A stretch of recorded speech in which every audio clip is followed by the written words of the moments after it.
Hi, I'm Linda, and my topic is roles and responsibilities for youth leadership.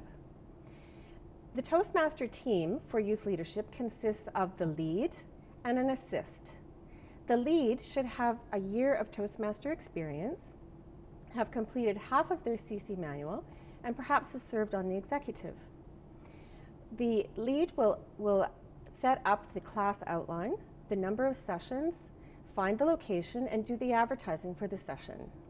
The assist will arrive early for those sessions, set up the room, make sure that all the supplies are available, name cards, felt markers, a flip chart, pens, props, and paper. The lead will get credit for this session in Toastmasters.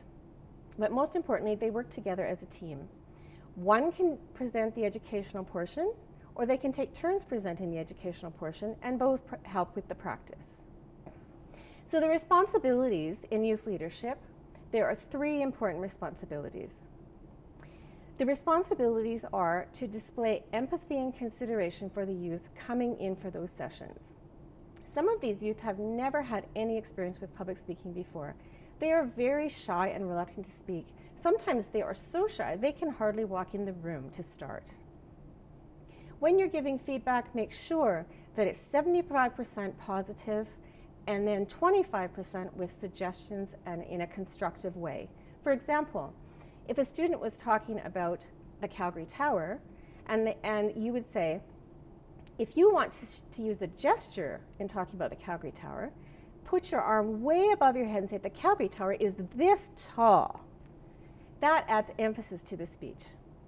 The second important responsibility in working with youth is to provide your 8-week outline of the session so they know exactly what's being covered.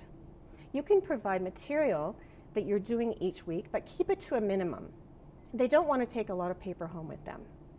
They are very geared to technology, so if you can use YouTube clips or audio visuals of speakers, that's great. Table topics is another great way to engage youth with just simple things like, if you could change one aspect of your school, what would you change? What kind of pets do you have? The third responsibility is to make sure that you're observing that group as you're teaching. If they're restless and looking really bored and not engaged, you need to shorten that presentation or take a break. If they are engaged and excited and there's a lot of energy in the room, just go with that. Go with that flow, follow that discussion. You need to be flexible and move with them.